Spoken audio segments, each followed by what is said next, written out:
Hello everyone, myself Halim and I welcome you all to this beautiful channel Pioneer. তো দেখো আমরা চ্যানেলটিকে start করেছিলাম এক বছর আগে। তাই তো 6-7টা ভিডিও আপলোড করার পর আর কন্টিনিউ করা হয়নি। এবার থেকে মানে এই অগাস্ট থেকে নিট 2027 পর্যন্ত আমরা কন্টিনিউ ভিডিও আপলোড করব। কোন সাবজেক্টের? না NEET biology class 11th NCERT এবং 12th এনসিইআরটির যে সমস্ত হাই ওয়েটেড চ্যাপ্টার আছে সেগুলো আমরা টপিক ওয়াইজ আলোচনা করতে থাকবো। আর তার সাথে নিট ফিজিক্স কি করব আমরা পিওআইকিউ এর মাধ্যমে চ্যাপ্টার রিভিশন করাবো। কথা বোঝা গেছে? তাহলে চ্যানেলে কি হবে বলো, নিট বায়োলজি হাই ওয়েটেড চ্যাপ্টারগুলোকে টপিক ওয়াইজ আলোচনা করব, পিওআইকিউ করাবো তার সাথে, এবং নিট ফিজিক্স পিওআইকিউ এর মাধ্যমে আমরা বলো চ্যাপ্টার রিভিশন করব। তাহলে যারা ক্লাস 11 ক্লাস 12 কিংবা মানে যারা ক্লাস 11 এবং ক্লাস 12 আছো টার্গেট নিট, এবং যারা নিট ড্রপার যারা 2027 কে টার্গেট করে পড়ছো তারা অবশ্যই চ্যানেলটিকে সাবস্ক্রাইব করে রাখবে। করবে এবং বন্ধুদের সাথে একটু শেয়ার করে দেবে। আর তোমাদের এই টপিকগুলো কেমন লাগছে, এই টপিকগুলো পড়ে কতটা কি বুঝতে পারছো সেটা অবশ্যই কমেন্টে জানাবে। তো দেখো আমরা বায়োলজি যে শুরু করেছিলাম সেটা হচ্ছে নিউক্লিক অ্যাসিড দিয়ে, তাই তো। বায়োলজি ক্লাস 12 এনসিইআরটি সব থেকে বেশি ওয়েটেড যুক্ত চ্যাপ্টার, যার নাম হচ্ছে MBI, molecular basis of inheritance. তার প্রথম টপিক হচ্ছে ডিএনএ। তো আমরা নিউক্লিক অ্যাসিড দিয়ে শুরু করেছি। এবার দেখো আগের দিন নিউক্লিক অ্যাসিড সম্বন্ধে কি বলেছিলাম, 5 মিনিট একটু রিভিশন করে নিই। আগের দিন কি বলেছি দেখো, নিউক্লিক অ্যাসিড হচ্ছে একটা বড় যৌগ, মানে পলিমার। তাহলে পলিমার মানে এর মনোমার আছে, তাই তো। পলিমার কনসেপ্ট বলেছিলাম। পলিমার কি না, অনেকগুলো মনোমার মিলে পলিমার তৈরি করে। অনেকগুলো মনোমার মানে ছোট ছোট যৌগ মিলে যখন বড় যৌগ তৈরি করে, সেই বড় যৌগটাকে পলিমার বলে। ওই এক একটা ছোট যৌগকে বলে মনোমার। তাহলে নিউক্লিক অ্যাসিড একটা বড় যৌগ পলিমার, তেমন অনেকগুলো ছোট যৌগ নিয়ে গঠিত, সেগুলোকে মনোমার বলবো। সেই মনোমারের নাম কি হচ্ছে নিউক্লিওটাইড। তাহলে যদি আমরা নিউক্লিক অ্যাসিডের গঠন জানতে চাই, তাহলে আমাকে একটা নিউক্লিওটাইডের গঠন জানতে হবে, আর দুটো নিউক্লিওটাইডকে কিভাবে জুড়তে হয় সেটা শিখতে হবে, তাই তো। আমরা একটা নিউক্লিওটাইডের গঠন যদি জেনে যাই আর দুটো নিউক্লিওটাইড কিভাবে জুড়তে হয় সেটা শিখে যায়, তাহলে আমরা কি করবো, পরপর নিউক্লিওটাইড জুড়তে যাবো, পলিনিউক্লিওটাইড চেইন নিউক্লিক অ্যাসিড তৈরি হয়ে যাবে। তাহলে আগের দিন আমরা একটা নিউক্লিওটাইডের গঠন দেখেছিলাম। কি বলেছিলাম যে একটা নিউক্লিওটাইডের 3টে কেমিক্যাল কম্পোনেন্ট থাকে, 3টে কম্পোনেন্ট নিয়ে গঠিত। কি? Pentose sugar, nitrogenous base and phosphoric acid. বলো, pentose sugar, nitrogenous base and phosphoric acid. এবার পেন্টোজ সুগার নামটা কেন হয়েছে, তার কারণ হচ্ছে 5 কার্বন কন্টেনিং সুগার, তাই নাম হয়েছে পেন্টোজ সুগার। এবার আমরা দেখেছিলাম যে আরএনএ এর ক্ষেত্রে পেন্টোজ সুগার রূপে কে থাকে, রাইবোজ সুগার। আরএনএ ক্ষেত্রে পেন্টোজ সুগার রূপে থাকে রাইবোজ, আর ডিএনএ ক্ষেত্রে থাকে ডিঅক্সিরাইবোজ। আরএনএ ক্ষেত্রে থাকে রাইবোজ, ডিএনএ ক্ষেত্রে ডিঅক্সিরাইবোজ। এবার দুজনের মধ্যে তফাৎ কিসের? রাইবোজ আর ডিঅক্সিরাইবোজের মধ্যে তফাৎ ছিল শুধুমাত্র একটি অক্সিজেনের। সেটা কি ছিল না, রাইবোজের 2 নম্বর কার্বন থেকে যদি একটা অক্সিজেন বাদ যায় সেটা হয়ে যায় ডিঅক্সিরাইবোজ সুগার। বুঝে গেছে? এরপর দেখো আমরা এসেছিলাম নাইট্রোজেনাস বেস। নাইট্রোজেনাস বেস দেখেছিলাম 2 ধরনের, মানে যেগুলো নিউক্লিক অ্যাসিড বা নিউক্লিওটাইড গঠনে ব্যবহৃত, তার দুটো ক্যাটাগরিতে ভাগ করা হয়। একটা পিউরিন আর একটা পাইরিমিডিন বা পিরিমিডিন। পিউরিনের উদাহরণ আমরা দেখেছিলাম কি, অ্যাডিনিন, গুয়ানিন, যেটা ডিএনএ তেও থাকবে আরএনএ তেও থাকবে। অ্যাডিনিন এবং গুয়ানিন ডিএনএ মধ্যেও দেখতে পাবো, আরএনএ মধ্যেও দেখতে পাবো। আর পিরিমিডিনের উদাহরণ ছিল 3টে, থাইমিন, সাইটোসিন আর ইউরাসিল। থাইমিন, সাইটোসিন ছিল ডিএনএ এর মধ্যে, সাইটোসিন এবং ইউরাসিল ছিল আরএনএ এর মধ্যে। তাহলে যদি বলা হয় যে কোনটা কমন, সেটা হবে সাইটোসিন। পিরিমিডিন নাইট্রোজেনাস বেস যেটা সাইটোসিন, সেটা তোমার হচ্ছে ডিএনএ মধ্যেও দেখা যায়, আরএনএ মধ্যেও দেখা যায়। কথা বোঝা গেছে? এবার ওখানে একটা কথা বলতে ভুলে গেছি, সেটা হচ্ছে যে থাইমিনের আরো একটা নাম আছে, সেটা হচ্ছে 5 মিথাইল ইউরাসিল। সেটার নাম কি? 5 মিথাইল ইউরাসিল। মানে ইউরাসিলের 5 নম্বর পজিশনে 5 নম্বর কার্বনে একটা মিথাইল গ্রুপ অ্যাড করে দেই, সেটাই কি হয়ে যাবে, থাইমিন। কথা বোঝা গেছে? এরপর দেখো, এরপরে বলেছিলাম ফসফরিক অ্যাসিড সম্বন্ধে একটি পয়েন্ট বলেছিলাম যে ফসফরিক অ্যাসিডের উপস্থিতির কারণে নিউক্লিক অ্যাসিড নেগেটিভলি চার্জড হয় আর অ্যাসিডিক ইন নেচার হয়। কথা বোঝা গেছে? দেখো, তাহলে এইগুলো আগের দিন ছিল। তারপরে আমরা একটা নিউক্লিওটাইড গঠন শিখেছিলাম, 3টে কেমিক্যাল কম্পোনেন্ট একসাথে জুড়ে একটা নিউক্লিওটাইড গঠন করেছিলাম। এবার দেখো আজকে আমরা কি করব, আজকে ওই নিউক্লিওটাইডের নামগুলো দেখবো। নামগুলো মনে রাখতে অসুবিধা হয়, সেগুলো একটু সহজভাবে বলে দেবো যাতে নামগুলো মনে থাকে। আর দুটো নিউক্লিওটাইডকে কিভাবে জুড়তে হয় এবং পলিনিউক্লিওটাইড চেইন তৈরি করতে হয় সেটা আমরা আজকে শিখবো। কথা বোঝা গেছে? তো চলো আগের দিন যদি দেখি একবার ছোট্ট করে, তাহলে হচ্ছে আমাদের আগের দিন একটা নিউক্লিওটাইডের গঠন আমরা দেখেছিলাম, নিউক্লিওটাইডের গঠন। তা নিউক্লিওটাইড গঠন করতে গেলে তিনটে কেমিক্যাল কম্পাউন্ড দরকার। ফার্স্ট হচ্ছে পেন্টোজ সুগার, এই নিলাম পেন্টোজ সুগার, 1 নম্বর কার্বন, 2 নম্বর কার্বন, 3 4 আর একটা ছিল 5 নম্বর carbon, CH2OH, OH H H OH, এখানেও ছিল HOH। এবার তাকাও, তাহলে আমি যে পেন্টোজ সুগারটা আঁকলাম এটা রাইবোজ না ডিঅক্সিরাইবোজ? তাহলে রাইবোজ না ডিঅক্সিরাইবোজ সেটা বোঝার জন্য 2 নম্বর কার্বনের দিকে তাকাবো। যদি দেখি 2 নম্বর কার্বনে OH আছে, 2 নম্বর কার্বনে OH আছে, তাহলে এটা কি হয়ে যাবে বলো? এটা হয়ে যাবে রাইবোজ সুগার, এটা হয়ে যাবে রাইবোজ সুগার। আর যদি এই অক্সিজেন বাদ দিয়ে দিই সেটা হয়ে যাবে ডিঅক্সিরাইবোজ। তাহলে এখানে আমি অক্সিজেন রাখছি, OH রাখছি, তাহলে এর মানে এটা রাইবোজ সুগার। এবার দেখো, এটা মনে রাখতে বলেছিলাম যে পেন্টোজ সুগারের 1 নম্বর কার্বনের সঙ্গে, পেন্টোজ সুগারের 1 নম্বর কার্বনের সঙ্গে নাইট্রোজেনাস বেস যুক্ত হয়, পেন্টোজ সুগারের 1 নম্বর কার্বনের সঙ্গে নাইট্রোজেনাস বেস যুক্ত হয়, বন্ধনটার নাম এন গ্লাইকোসিডিক বন্ড। তাহলে এইখানে 1 নম্বর কার্বনের সঙ্গে যুক্ত করলাম নাইট্রোজেনাস বেস, এই বন্ডটার নাম কি হলো? N glycosidic bond, N glycosidic bond. তাহলে এখন কি আমার নিউক্লিওটাইড গঠন হয়ে গেছে? না, নিউক্লিওটাইড গঠন এখনো হয়নি। তাহলে পেন্টোজ সুগারের সঙ্গে সবেমাত্র নাইট্রোজেনাস বেস যোগ করলাম, এই যে স্ট্রাকচারটা তৈরি হলো এর নাম হচ্ছে নিউক্লিওসাইড। কি নাম? নিউক্লিওসাইড। এবার দেখো, তাহলে নিউক্লিওটাইড করতে গেলে কি হবে? 5 নম্বর কার্বনের সঙ্গে একটা ফসফরিক অ্যাসিড যুক্ত করে দাও, 5 নম্বর কার্বনে ফসফরিক অ্যাসিড যুক্ত করে দাও। এই বন্ডটার নাম কি বলেছিলাম? ফসফো ester bond, ফসফো ester bond, ফসফো ester bond. এর ফলে যে স্ট্রাকচারটা তৈরি হলো এটা হচ্ছে একটা নিউক্লিওটাইড, এটা হচ্ছে একটা নিউক্লিওটাইড। পেন্টোজ সুগার 1 নম্বর কার্বনের সঙ্গে নাইট্রোজেনাস বেস যুক্ত করলাম, হলো নিউক্লিওসাইড। তার সঙ্গে যে ফসফরিক অ্যাসিড যুক্ত করলাম অমনি হয়ে গেল নিউক্লিওটাইড, অমনি হয়ে গেল নিউক্লিওটাইড। আর এই কথাটাও বলেছিলাম যে পেন্টোজ সুগার যখন একা থাকবে, পেন্টোজ সুগার যখন ফ্রি থাকবে, তখন তার কার্বনের নাম্বারিং গুলোকে 1 2 3 4 5 বলে আমরা ডাকবো। নাম্বারিংটা এইভাবে করো 1 2 3 4 5। তার সঙ্গে যেই নাইট্রোজেনাস বেস অ্যাড হয়ে যাবে, পেন্টোজ সুগারের সঙ্গে যেই নাইট্রোজেনাস বেস অ্যাড হয়ে গেল, অমনি কিন্তু দুজনের নাম্বারিংটাকে ডিফারেন্সিয়েট করার জন্য আমরা এগুলোকে কি বলে দেবো? 1 ড্যাশ বা 1 prime, 2 prime, 3 prime, 4 prime, 5 prime. কথা বোঝা গেছে? তাহলে এই হলো আমাদের একটা নিউক্লিওটাইড। এবার দেখো, নিউক্লিওটাইড যখনই আমরা এভাবে আঁকবো, এই দুটো পজিশনের দিকে একটু তাকাবো, 5 প্রাইম আর 3 প্রাইম, এটা আমাদের কাজে লাগবে। 5 প্রাইম আর 3 প্রাইম। দেখো 5 প্রাইমের দিকে আছে ফসফেট প্রান্ত, আর 3 প্রাইমে আছে এই যে OH প্রান্ত, এটাকে আমরা হাইড্রক্সিল প্রান্ত বলছি। তাহলে এই দুটো পজিশনটা আমরা একটু লক্ষ্য রাখবো, 5 প্রাইম আর 3 প্রাইম। বোঝা গেছে? তাহলে এই ছিল আমাদের নিউক্লিওটাইডের গঠন। এবার আমরা কি করব? নিউক্লিওটাইডের নাম, নিউক্লিওসাইড এবং নিউক্লিওটাইডের নামগুলো পড়বো। কথা বোঝা গেছে? নিউক্লিওসাইড, নিউক্লিওটাইডের নাম। তো হেডিং দিলাম নিউক্লিওসাইড অ্যান্ড নিউক্লিওটাইড।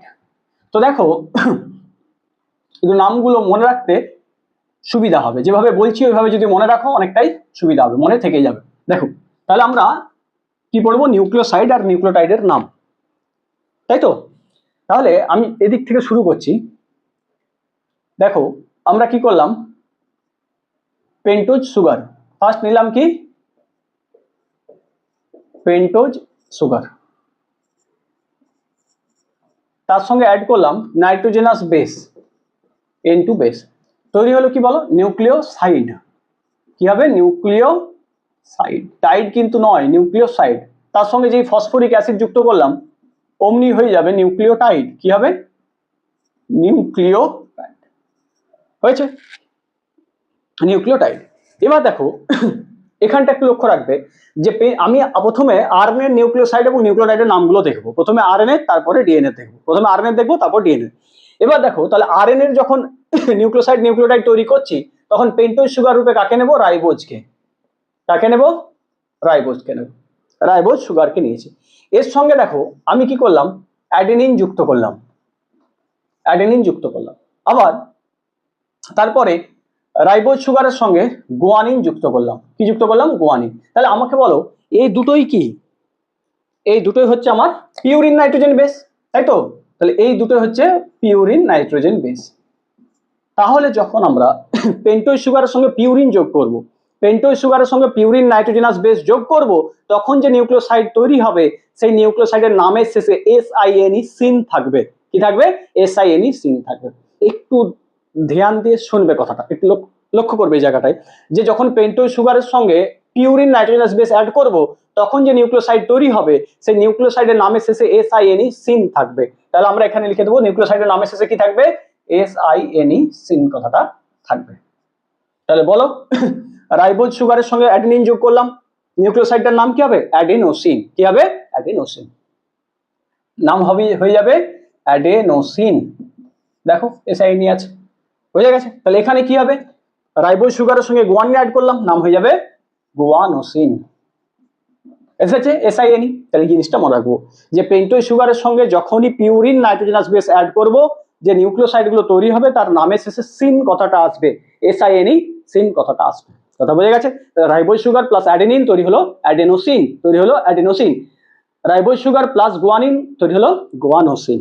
বোঝা গেছে? এবার দেখো তাহলে রাইবোজ সুগারের সঙ্গে যখন পিরিমিডিন নাইট্রোজেন বেস অ্যাড করব, রাইবোজ সুগার আছে, পিরিমিডিন নাইট্রোজেন বেস অ্যাড করব, কি কি যোগ করব? প্রথমে সাইটোসিন, সাইটোসিন, তারপরে বলো ইউরাসিল, ইউরাসিল, তারপর রাইবোজ সুগারের সঙ্গে থাইমিন অ্যাড করলাম, থাইমিন অ্যাড করলাম। থাইমিন অ্যাড হবে নাকি? থাইমিন অ্যাড হবে না, রাইবোজ সুগারের সঙ্গে থাইমিন যুক্ত হবে না। তাহলে এটা ভুল লিখেছি আমি, মুছে দিই। দেখো তাহলে যেমন বললাম যে পেন্টোজ সুগারের সঙ্গে পিউরিন নাইট্রোজেনাস বেস অ্যাড করলে নামের শেষে সিন আসবে, নিউক্লিওসাইডের নামের শেষে সিন আসবে, তেমনি পেন্টোজ সুগারের সঙ্গে যখন পিরিমিডিন নাইট্রোজেন বেস অ্যাড করব তখন নামের শেষে কি আসবে? DINE, এই কথাটা আসবে, এই কথাটা আসবে। কথা বোঝা গেছে? DINE, dean. তাহলে পিউরিন অ্যাড করলে নিউক্লিওসাইডের নামের শেষে SINE সিন আসবে, আর পিরিমিডিন নাইট্রোজেনাস বেস অ্যাড করলে নিউক্লিওসাইড নামের শেষে DINE, ডিন কথাটা আসবে। তাহলে আমি যোগ করলাম কি? রাইবোজ সুগার প্লাস সাইটোসিন তৈরি হয়ে গেল, বলো সাইটিডিন। কি তৈরি হবে? সাইটিডিন। এসেছে ডি। আর যখন ইউরাসিল অ্যাড করলাম তখন নাম কি হবে? বলো ইউরিডিন। বোঝা গেছে? তাহলে এই হয়ে গেল আমাদের নিউক্লিওসাইড, এই হয়ে গেল নিউক্লিওসাইড। শুধু মাথায় কি রাখবো যে যখন পেন্টোজ সুগারের সঙ্গে পিউরিন বেস অ্যাড করব, পিউরিন নাইট্রোজেনাস বেস অ্যাড করব, তখন নাম আসবে, নিউক্লিওসাইড নাম আসবে সিন, আর যখন পিরিমিডিন তখন ডিন, এই কথাটা আসবে। তাহলে অ্যাডিনোসিন, গুয়ানোসিন, সাইটিডিন, ইউরিডিন, এই চারটে হচ্ছে আরএনএ এর নিউক্লিওসাইডের নাম, এই চারটে হচ্ছে আরএনএ এর নিউক্লিওসাইড। এবার এর সঙ্গে আমি যেই ফসফরিক অ্যাসিড অ্যাড করে দেব অমনি কি হবে? নিউক্লিওটাইড, অমনি কি হয়ে যাবে? নিউক্লিওটাইড। এবার এখানে মনে রাখবো নিউক্লিওটাইডের নামের শেষে আইলিক কথাটা আসবে, নামের শেষে কি আসবে? আইলিক, YLIC, আইলিক অ্যাসিড অর আইলেট কথাটা অ্যাড হবে, আইলেট, আইলিক অ্যাসিড অর আইলেট। কথা বোঝা গেছে? তাহলে নিউক্লিওটাইডের নামের শেষে কি থাকবে? আইলিক অ্যাসিড অর আইলেট। তাহলে এখানে কি হবে? অ্যাডেনোসিনের সঙ্গে ফসফরিক অ্যাসিড যুক্ত হয়ে গেল, নাম হলো অ্যাডেনাইলিক, অ্যাডেনাইলিক অ্যাসিড, অর কি বলতে পারবো? অ্যাডেনাইলেট, আর কি বলা যাবে? অ্যাডেনাইলেট। এরপর দেখো গুয়ানোসিনের সঙ্গে যে ফসফরিক অ্যাসিড যুক্ত হলো, যে নিউক্লিওটাইড তৈরি হলো, তার নাম হয়ে যাবে গোয়ানাইলিক অ্যাসিড, গোয়ানাইলিক অ্যাসিড অর গোয়ানাইলেট, অর গোয়ানাইলেট। তাহলে এখানে কি হবে বলো, বলতে থাকো, সাইটিডাইলিক অ্যাসিড অর সাইটিডাইলেট, আর এখানে হয়ে যাবে ইউরিডাইলিক অ্যাসিড অর ইউরিডাইলেট। বোঝা গেছে? তাহলে এই ছিল চারটে আরএনএ এর নিউক্লিওসাইড এবং নিউক্লিওটাইডের নাম। বোঝা গেছে? এবার কি দেখবো আমরা? এবারে ডিএনএ নিউক্লিওটাইড দেখবো। তাহলে ডিএনএ নিউক্লিওটাইডে কি হবে? এতটা লিখে নাও, বলছে তারপর। তাহলে মনে রাখবো কি? পেন্টোজ সুগারের সঙ্গে পিউরিন অ্যাড করলে নিউক্লিওসাইডের নামের শেষে সিন আসবে, পেন্টোজ সুগারের সঙ্গে পিরিমিডিন নাইট্রোজেনাস বেস অ্যাড করলে নিউক্লিওসাইডের নামের শেষে ডিন আসবে। কথা বোঝা গেছে? আর সবারই নিউক্লিওটাইডের নামের শেষে কি? আইলিক অ্যাসিড অর আইলেট কথাটা কিন্তু আসবে, আইলিক অ্যাসিড অর আইলেট কথাটা আসবে। হয়েছে? এবার দেখো যখন আমরা, তাহলে এগুলো হলো আরএনএ এর নিউক্লিওটাইড মানে রাইবো নিউক্লিওটাইডের নাম। এবার দেখো যখন ডিএনএ এর ক্ষেত্রে আমরা নিউক্লিওসাইড এবং নিউক্লিওটাইডের নামগুলো লিখবো তখন চেঞ্জ হবে কি? এই রাইবোজ সুগারের জায়গায় দেখো আমার সুবিধা হবে, আমি শুধু এখানে লিখে দেবো, দেখো ডিঅক্সিরাইবোজ নিয়ে নিলাম, ডিঅক্সিরাইবোজ নেবো, তাই তো? ডিঅক্সিরাইবোজ, তার সঙ্গে অ্যাডিনিন থাকবে, তার সঙ্গে অ্যাডেনিন, গুয়ানিন, আর এখানে তোমার হচ্ছে বলো আরে ডিএনএ যখন নিউক্লিওসাইড এবং নিউক্লিওটাইড লিখবো তখন কি পেন্টোজ সুগার রূপে কাকে নেবো? ডিঅক্সিরাইবোজ, তার সঙ্গে অ্যাডিনিন আসবে, গুয়ানিন আসবে, পিউরিন রূপে, পিরিমিডিন রূপে সাইটোসিন, আর ইউরাসিল আসবে নাকি? ইউরাসিল আসবে না। তাহলে ইউরাসিলের জায়গাটা কি আসবে? থাইমিন। কে আসবে? থাইমিন। তাহলে এখানে নামগুলো কি হয়ে যাবে? একটা নাম বলে দিচ্ছি, নাম কি হবে, শুধু ডিঅক্সি চলে আসবে। তাহলে ডিঅক্সি রাইবোজ প্লাস অ্যাডেনিন নাম হয়ে গেল ডিঅক্সি অ্যাডেনোসিন। অ্যাডেনোসিন। তাহলে এখানে কি হবে, ডিঅক্সি গুয়ানোসিন, গুয়ানোসিন। এখানে কি হবে বলো, ডিঅক্সি সাইটিডিন, ডিঅক্সি সাইটিডিন। আর এখানে কি হয়ে যাবে, ডিঅক্সি থাইমিডিন, ডিঅক্সি থাইমিডিন। বোঝা গেছে? তাহলে শুধু তফাৎ এখানটায়, ডিঅক্সি অ্যাড হয়ে যাবে, deoxy adenosine, deoxy guanosine, deoxy cytidine, deoxy বলো থাইমিডিন, থাইমিডিন। আর এখানে কি হবে, শুধু ডিঅক্সি অ্যাড করে দেবে, ডিঅক্সি কথাটা অ্যাড হবে এখানে। আর এই ইউরিডাইলিক অ্যাসিড আর হবে না, কি হবে, ডিঅক্সি থাইমিডাইলিক অ্যাসিড। কি হবে, ডিঅক্সি থাইমিডাইলিক অ্যাসিড, থাইমিডাইলিক অ্যাসিড। হয়েছে? তাহলে এই আমাদের নিউক্লিওসাইড এবং নিউক্লিওটাইডের নাম কিন্তু হয়ে গেল। মনে থাকবে, মনে থাকবে নিউক্লিওসাইডের জন্য সিন আর ডিন কথাটা আসবে, তাই তো, সিন আর ডিন কথাটা আসবে, আর ওখানে আইলিক অ্যাসিড আর আইলেট কথাটা আসবে, বাস। দেখেন, বাস। এরপর দেখো আমরা তাহলে এই হলো নিউক্লিওসাইড এবং নিউক্লিওটাইডের নাম। এরপর আমরা কি করব, দুটো নিউক্লিওটাইডকে কিভাবে জুড়তে হয় সেটা দেখব। ডাই নিউক্লিওটাইড গঠন করব। কি গঠন করব, ডাই নিউক্লিওটাইড। ডাই নিউক্লিওটাইড মানে দুটো নিউক্লিওটাইডকে জুড়বো, তারপর পরপর নিউক্লিওটাইড জুড়তে থাকবো, আমার পলিনিউক্লিওটাইড চেন তৈরি হয়ে যাবে, পলিনিউক্লিওটাইড চেন তৈরি হয়ে যাবে। দেখো তাহলে আমি যখন একটা নিউক্লিওটাইডের কথা বললাম, আমি সাপোজ ধরো আরএনএ পলিনিউক্লিওটাইড চেন তৈরি করতে চাইছি, তাহলে আমি রাইবোজ সুগার নিয়েছি। দেখো নিউক্লিওটাইড গুলো এখানে আসবে, এ অ্যাডিনিন যুক্ত, ফসফেট প্রান্ত 5 প্রাইম, আর 3 প্রাইমে কে থাকবে বলো, OH প্রান্ত থাকবে। আর কি আসতে পারে, আরএনএ নিউক্লিওটাইড আর কি হবে, একটু তাড়াতাড়ি আঁকছি, হ্যাঁ। এখানে আসবে বলো জি, 3 প্রাইমে থাকবে হাইড্রোক্সিল প্রান্ত OH, আর 5 প্রাইমে আছে ফসফেট প্রান্ত P। আর কি আসবে বলো, তাহলে এখানে আসবে কি, C, 5 প্রাইমে ফসফেট, 3 প্রাইমে OH। এর সঙ্গে আর কি আসবে, ইউরিডাইলিক অ্যাসিড, তাই তো, নাম আসবে ইউরিডাইলিক অ্যাসিড, 3 প্রাইমে OH আর 5 প্রাইমে ফসফেট। এই হচ্ছে চারটে আরএনএর নিউক্লিওটাইড, আরএনএ চারটা নিউক্লিওটাইড। এগুলোকে আমরা পরস্পরের সাথে যুক্ত করব, পরস্পরের সাথে যুক্ত করব।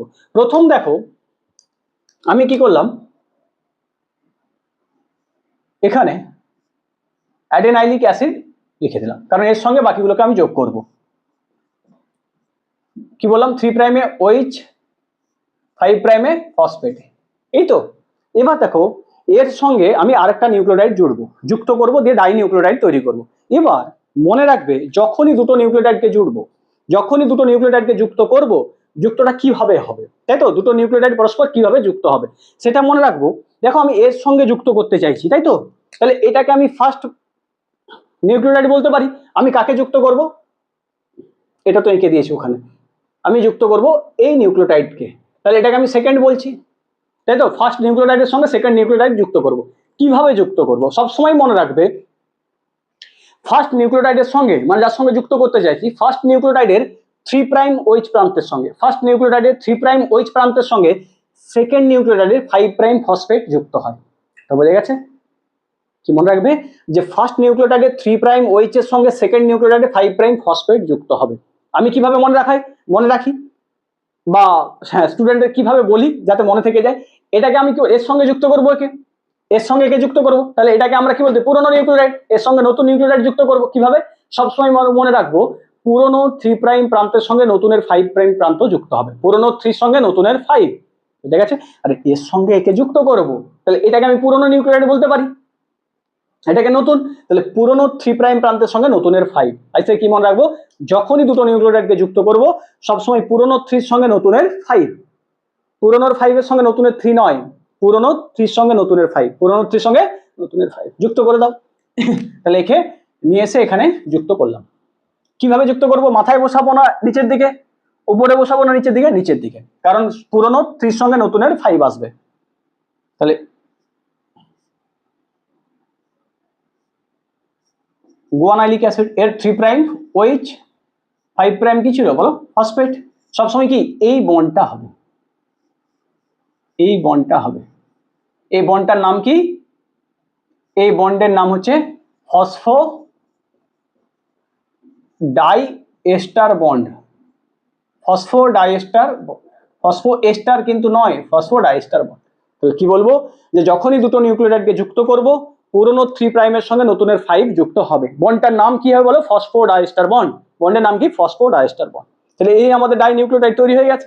এরপর এর সঙ্গে আবার যখন একে যুক্ত করব সাইটিডাইলিক অ্যাসিডকে, তখন কিভাবে, তখন এটা হয়ে যাবে পুরনো, এটা হয়ে যাবে নতুন। এর সঙ্গে যখন একে যুক্ত করব এটা পুরনো, এটা নতুন। তাহলে কি মনে রাখতে বলেছিলাম, পুরনো 3 এর সঙ্গে নতুনের 5, পুরনো 3 এর সঙ্গে নতুনের 5 নিয়ে আসো। কি আছে, সাইটিডাইলিক অ্যাসিড, তাই তো। তাহলে এর 3 প্রাইম OH, 5 প্রাইম ফসফেট প্রান্ত, এখানে বন্ড তৈরি হবে। সে বন্ডটার নাম কি, ফসফোডাইস্টার বন্ড। কি নাম হবে, ফসফোডাইস্টার বন্ড। ওকেও নিয়ে চলে আসছি, তাই তো, সবাইকে নিয়ে আসছি, ও কেন বা একা থাকবে, ওকেও নিয়ে এসছি দেখো। তাহলে যখন ওকে যুক্ত করব, লাস্ট নিউক্লিওটাইডকে যখন যুক্ত করব, এই লাস্ট নিউক্লিওটাইডকে যখন যুক্ত করব, তাহলে এটা হয়ে যাবে পুরনো, এটা হয়ে যাবে নতুন। তাহলে পুরনো 3 এর সঙ্গে নতুনের 5 লিখে নাও। কি আছে, ইউরিডাইলিক অ্যাসিড সম্ভবত। 3 প্রাইম OH, 5 প্রাইম ফসফেট, বন্ডটা হবে এই বন্ডটার নাম কি, ফসফোডাইস্টার বন্ড। তাহলে বোঝা গেছে। তাহলে এই রকম ভাবে আমার কি হবে, পরপর পরপর নিউক্লিওটাইড যুক্ত হতে থাকবে ফসফোডাইস্টার বন্ড দ্বারা, আমার পলি নিউক্লিওটাইড চেইন তৈরি হয়ে যাবে, পলি নিউক্লিওটাইড চেইন তৈরি হবে। বোঝা গেছে, বাস এই চারটা আপাতত দেখো। এরপর দেখো, তাহলে এগুলো মুছে দিই। তাহলে যখনই কি করব, দুটো নিউক্লিওটাইডকে যুক্ত করব, সবসময় পুরনো 3 সঙ্গে নতুনের 5, পুরনো 3 সঙ্গে নতুনের 5। তাহলে যদি আমরা এই চেনটাকে ভালোভাবে লক্ষ্য করি, দেখো মনে হবে কি, চেনের দেখো এই প্রান্তে ফার্স্ট অ্যামাইনো অ্যাসিডের 5 প্রাইম প্রান্ত ফ্রি আছে, সরি ফার্স্ট নিউক্লিওটাইডের। যখন এই চেনটাকে লক্ষ্য করব, তখন কি দেখো, ফার্স্ট নিউক্লিওটাইডের 5 প্রাইম প্রান্ত ফ্রি আছে। এটাকে আমরা বলি কি, 5 প্রাইম ফসফেট প্রান্ত বা ফসফেট মোয়েটি বলা আছে, ইনসেক্টে ফসফেট মোয়েটির কথা বলা আছে। তাহলে যখনই পলিনিউক্লিওটাইড চেন তৈরি হবে, ফার্স্ট নিউক্লিওটাইডের 5 প্রাইম ফসফেট প্রান্ত ফ্রি থাকবে, লাস্ট নিউক্লিওটাইডের 3 প্রাইম হাইড্রক্সিল প্রান্ত ফ্রি থাকবে। কথা বোঝা গেছে। তাহলে যখনই পলিনিউক্লিওটাইড চেন তৈরি হবে, ফার্স্টের 5 প্রাইম ফসফেট ফ্রি থাকবে, লাস্টের 3 প্রাইম OH ফ্রি থাকবে, হাইড্রক্সিল প্রান্ত ফ্রি থাকবে। তাহলে যদি এই চেনটাকে আমরা লক্ষ্য করি, দেখো মনে হবে যে 5 প্রাইম স্থির আছে, 3 প্রাইম কন্টিনিউ চলছে। কারণ যখনই নিউক্লিওটাইড এসে যুক্ত হবে তার 3 প্রাইম ফ্রি, আরেকটা নিউক্লিওটাইড যুক্ত হবে তার 3 প্রাইম ফ্রি। তো দেখে কি মনে হবে যে চেনটা 5 to 3 যাচ্ছে, 5 প্রাইম থেকে 3 প্রাইমের দিকেই যাচ্ছে। কথা বুঝে গেছে। তাহলে যখনই পলিনিউক্লিওটাইড চেন তৈরি হয়, সবসময় 5 প্রাইম টু 3 প্রাইম ডাইরেকশনেই চলতে থাকে, 5 to 3 প্রাইম ডাইরেকশনেই চলতে থাকে। এই জন্য দেখবে যখন পরে আমরা রেপ্লিকেশনে এনজাইমের কথা পড়বো, ডিএনএ ডিপেন্ডেন্ট ডিএনএ পলিমারেজ কিংবা ট্রান্সক্রিপশনের ক্ষেত্রে ডিএনএ ডিপেন্ডেন্ট আরএনএ পলিমারেজ দেখবো, ওখানে একটা কথা লেখা আছে যে হোক ডিএনএ ডিপেন্ডেন্ট ডিএনএ পলিমারেজ কিংবা ডিএনএ ডিপেন্ডেন্ট আরএনএ পলিমারেজ, দুজনেই কি করে, পলিমারাইজেশন যে বিক্রিয়াটা করে সে সবসময় কোন অভিমুখে, 5 প্রাইম টু 3 প্রাইম। তার কারণ যখনই নিউক্লিওটাইড জুড়বে, পলিনিউক্লিওটাইড চেন তৈরি হবে, তখন সবসময় অভিমুখটা হবে 5 to 3, অভিমুখটা হবে 5 to 3। কথা বুঝে গেছে। তাহলে এখন বোঝা যাচ্ছে কেন ডিএনএ ডিপেন্ডেন্ট ডিএনএ পলিমারেজ এবং ডিএনএ ডিপেন্ডেন্ট আরএনএ পলিমারেজ ওরা 5 প্রাইম টু 3 প্রাইম অভিমুখেই পলিমারাইজেশন বিক্রিয়াটা করে বা নিউক্লিওটাইড জুড়তে থাকে। বুঝা গেছে। তাহলে এই হচ্ছে আমার একটা পলিনিউক্লিওটাইড চেইন। তাহলে এইটাকে আমরা কিভাবে সরল রূপে দেখাই, সরল রূপে কিভাবে দেখাই, এক লাইন টেনে দিই, এই লাইন টানলাম, এদিকে দিলাম 5 প্রাইম আর এদিকে থাকছে 3 প্রাইম। এবার এই নাইট্রোজেনাস বেসগুলোকে আমরা এইভাবে দেখিয়ে দিই, A G C U, A C U G A, চলতে থাকে এইভাবে। বুঝে গেছে। তাহলে আমরা এইভাবে একটা লাইন টেনে নাইট্রোজেনাস বেসগুলোকে এইভাবে দেখিয়ে দিই। তাহলে এখানে দেখো এই যে পলিনিউক্লিওটাইড চেনটা তৈরি হয়েছে, আমি যদি বলি এর ব্যাকবোন কে তৈরি করে, এর ব্যাকবোন তৈরি করে কে, sugar phosphate, sugar phosphate, sugar phosphate backbone তৈরি করে। তাহলে পলিনিউক্লিওটাইড চেনের ব্যাকবোন তৈরি করে sugar phosphate, sugar phosphate, sugar phosphate. তাহলে আমরা বলতে পারি যে ব্যাকবোন তৈরি করে কে, ব্যাকবোন হচ্ছে sugar phosphate, sugar phosphate backbone তৈরি করে।